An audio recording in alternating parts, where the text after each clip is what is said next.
Clear ہو جائے گی بات. آگے چلتے ہیں. اب یہ ریئلائز کرنے کے بعد کہ قرآن کا جو مقام و مرتبہ وہ تو بہت بلند ہے، بلکہ اس پوری کائنات میں قرآن جیسی شے تو کوئی ہے ہی نہیں.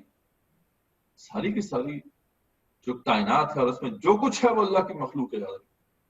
صرف یہ قرآن مجید ایسی شے ہے جو اللہ تعالیٰ کی صفت یا صفت کلام کا حصہ ہے، یا اس کی صفت کلام سے جدا نہیں ہے. یہ ایک بہت بڑی ریئلائزیشن ہے کہ اس پوری کائنات میں اس قرآن جیسا اور کچھ بھی نہیں ہے. لیکن ہم یہ دیکھتے ہیں دوسری بات جو ہمیں ریئلائز ہوتی ہے کہ قرآن مجید کو تو اس دنیا میں وہ مقام و مرتبہ مل بھی نہیں سکتا جو کہ اس کے شان شان ہے. یاد رکھیں اس کا وہی مقام و مرتبہ جو اللہ تعالیٰ کا ہے. دنیا میں آپ بڑے چھوٹے موٹے بادشاہ بڑے پروٹوکول پسند کرتے ہیں، تو اللہ تعالیٰ کا پروٹوکول کیا ہونا چاہیے تو ہم امیجن بھی نہیں کر سکتے. ليس كمثله شيء. جس کو پروٹوکول زیب دیتا ہے، جس کا حق ہے کہ وہ اس کا پروٹوکول وہ سب کچھ، اس کا کیا پروٹوکول ہوگا، اس کو ریئلائز بھی ہم نہیں کر سکتے. تو قرآن مجید کو تو اس دنیا میں بہت سے مسائل ہم دیکھتے ہیں کہ درپیش ہے قرآن مجید کی عزت اور مقام کے حوالے سے. یہاں پہ تو جو اس کو مانتے بھی ہیں تو وہ بھی کتنا رسپیکٹ کر لیں گے، بس اس کو لحاف میں لپیٹ کر ایک الماری میں رکھ دیں گے، بس اس سے زیادہ تو نہیں کر سکتے. جن اوراق پر قرآن لکھا جاتا ہے وہ پرانے بھی ہوتے ہیں، بسیدہ بھی ہوتے ہیں، یہاں تک کہ ہمیں شہید بھی کرنا پڑتا ہے انہیں. اور کفار اصل تو بےحودی قرآن کی ہے سب سے بڑی، کہ اس کی اکثریت جو لوگ ہیں وہ تو مانتے بھی نہیں ہیں اس کی. پھر کفار جو ہیں وہ کیا کچھ کرتے ہیں اس کے ساتھ، اس کی توہین بھی کرتے ہیں. تو قرآن اگر اس دنیا میں نازل نہ ہوتا تو اس کے ساتھ یہ تو نہ ہو رہا ہوتا. تو اگر ہم اپنی ناقص عقل سے دیکھیں تو قرآن کو تو اس دنیا پہ آنا نہیں چاہیے تھا. اس کا مقام و مرتبہ اتنا زیادہ ہے اور اس کا پروٹوکول جو ہے اس صفری اور اس گھٹیا یا کم تر دنیا میں وہ دیا بھی نہیں جا سکتا. اگر چاہیں بھی تو نہیں ہم دے سکتے. تو پھر یہ احساس ہوتا ہے اس بات کا کہ قرآن کا نزول کتنی بڑی رحمت ہے اللہ کی طرف، کتنی بڑی نعمت ہے اللہ کی طرف سے. یہ رحمت الہی کا ایک بہت بڑا مظہر ہے کہ اللہ تعالیٰ نے اپنے کلام کو اس کم تر دنیا میں اتارنا گوارا کیا صرف ہمارے لیے، ہماری ہدایت کے لیے. ورنہ جو اس کا مقام و مرتبہ ہے وہ تو بنتا نہیں ہے کہ یہ قرآن جو ہے ہمارے درمیان، ہم جیسے لوگوں کے درمیان یہ موجود ہو. تو سورہ شورا میں اللہ تعالیٰ نے ایک کمپیرزن کیا ہے، بتایا ہے کہ تمہاری حیثیت کیا اور میرے کلام کی حیثیت کیا ہے. اللہ فرماتے ہیں وما کان لبشر ان یکلمہ اللہ، کسی بشر کا تو یہ مقام ہی نہیں ہے کہ اللہ سے کلام بھی کرے. اللہ وحی، وہ الگ بات ہے کہ اللہ تعالیٰ نے اس کی کوئی صورتیں رکھی ہیں، اللہ تعالیٰ وحی کر دیتے ہیں. اللہ وحی او من وراء حجاب، حجاب کے پیچھے سے کلام کرتے ہیں. او یرسل رسولا فیوحی باذنہ ما یشاء، یا کوئی اللہ تعالیٰ اپنے پیغمبر کو بھیج دیتے ہیں، اپنے فرشتے کو بھیج دیتے ہیں جو کہ انسانی شکل میں آ کے اللہ کی وحی پہنچا دیتا ہے. انہ علی حکیم، یہ کیوں بات اللہ ہمارے ہیں کیونکہ اللہ تعالیٰ علی ہے، اللہ بہت بلند ہے، اللہ بہت حکیم.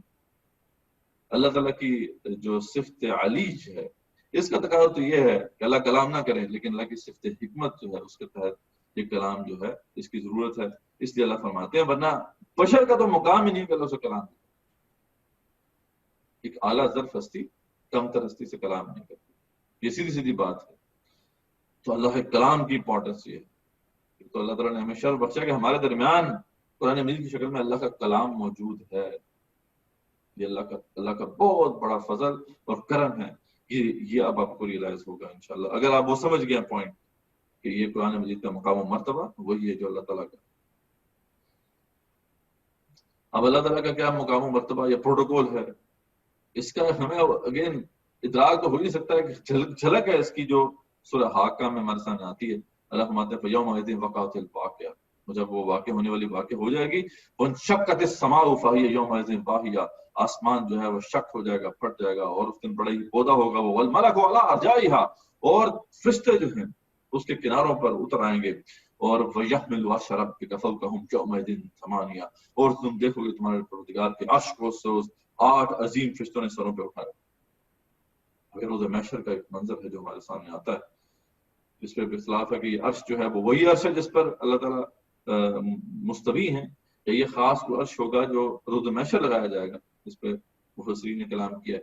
لیکن یہ ہے کہ وہاں پہ یعنی اللہ تعالیٰ کا جب یہاں پہ رول ہے وہ نارمل چیز نہیں ہوگی. اس کا پروٹوکول یہ ہوگا کہ آسمان شک ہو جائے گا، فرشتے چاروں طرف جو ہے وہ ان کے جو گاڈ آف آنر ہوگا وہ فرشتوں کا ایک بہت بڑا گاڈ آف آنر ہوگا، اللہ کے پھر عرش جس کے اوپر وہ مستوی ہیں یا مستوی ہوں گے اس دن، وہ 8 عظیم فرشتوں نے ان کو اٹھایا ہوا ہوگا۔ تو یہ اللہ تعالیٰ کا پروٹوکول ہے، یہی پروٹوکول پھر قرآن کا بھی ہونا چاہیے تھا، لیکن وہ نہیں ہے۔ کیسے؟ یہاں پہ تو ہو ہی نہیں سکتا، صرف سمجھنے کے لیے یہ اشارہ جو ہے ہمیں کیا گیا، یا پھر وہ قرآن کے پروٹوکول کو سمجھنے کے لیے جنات کی آپس میں کوئی ڈسکشن ہوئی ہے سورہ جن کے اندر، جس میں انہوں نے جب قرآن کا نزول ہوا تھا تو آسمان پہ کوئی غیر معمولی انتظامات کو دیکھ کے یہ ڈسکشن میں بات کی تھی کہ وہ انا لمسنا السماء، جن آپس میں باتیں کر رہے تھے اس دور میں، وہ کہتے ہیں کہ جب ہم نے آسمان کے ٹوٹل کو دیکھا تو کیا دیکھتے ہیں کہ فوجدناها ملئت حرسا شدیدا وشہبا، کہ وہ پہرے داروں سے اٹا پڑا، گارڈز ہی گارڈز ہیں، اور شہاب ثاقب جو ہیں ان کی بارش ہو رہی ہے، میزائل نصب کر دیے گئے۔ یہ وہ انہوں نے منظر دیکھا تھا، اور یہ بات احادیث سے بھی ثابت ہے کہ قرآن مجید جو ہے وہ یکبارگی لوح محفوظ سے آسمان دنیا پر نازل ہوا تھا، اور یہاں پر پھر ایک مقام ہے بیت العزہ، وہاں پہ رکھا گیا تھا۔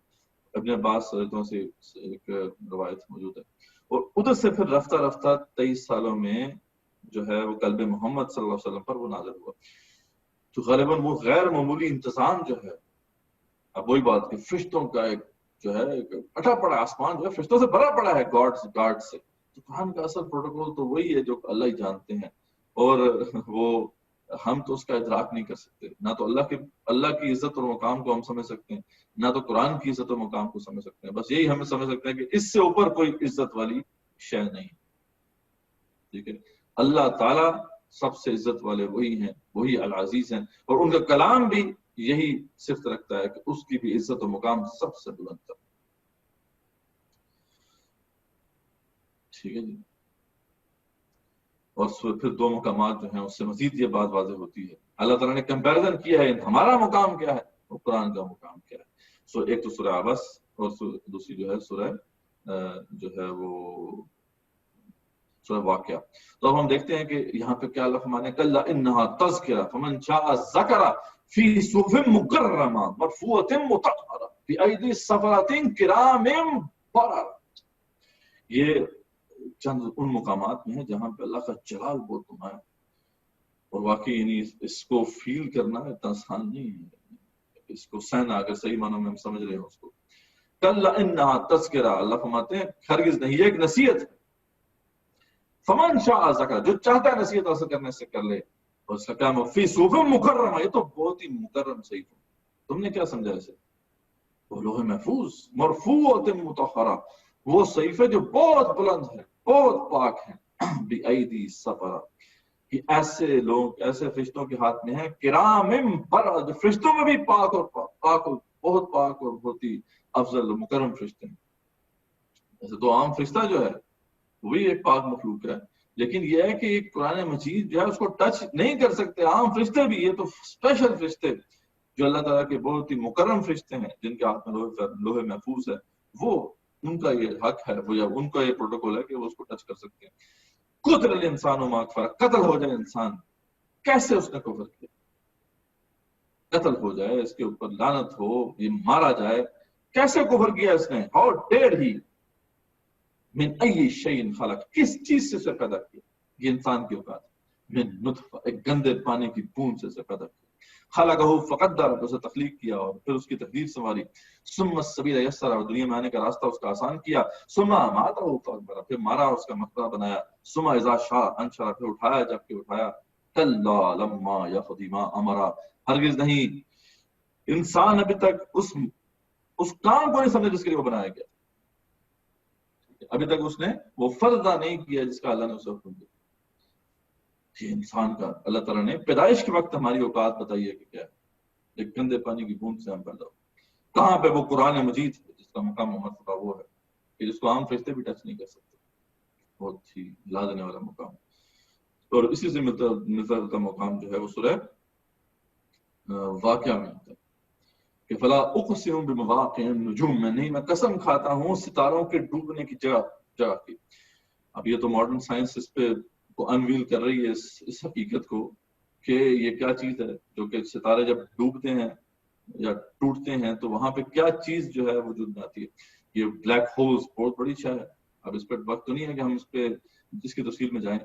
اللہ فرماتے ہیں وَإِنَّهُ لَقَسَمٌ لَوْ تَعْلَمُونَ عَظِيمٌ. اگر تم سمجھو تو بہت بڑی قسم ہے جو ہم نے کری. إِنَّهُ لَقُرْآنٌ کریم. یہ قرآن بہت کرم ہے. فی کتاب مکنون. یہ وہی لوح محفوظ میں ہے. لا يمسه الا المطهرون. اسے تو ٹچ بھی نہیں کر سکتے مگر یہ کہ بہت ہی پاک اور صاف فرشتے. اسی سے پھر جو ہے یہ مسئلہ لیا گیا کم سے کم ہم اور کچھ نہیں پاک ہو کے اسے ٹچ کریں. اس کا یہ پروٹوکول ہے, اس کا یہ مقام و مرتبہ, اس کا خیال جتنا بھی ہم رسپیکٹ کریں اپنی طرف سے, جو بھی جسچر ہے ہمارا, جو بھی اس حوالے سے ہم کوشش کر سکتے ہیں ہمیں کرنی چاہیے کہ اس کا مقام بہت بلند ہے. تنزیل من رب العالمین. ہاں رب العالمین کی طرف سے اتارا گیا ہے لیکن اس کے اترنے سے اس کا مقام میں تو کمی نہیں آئی.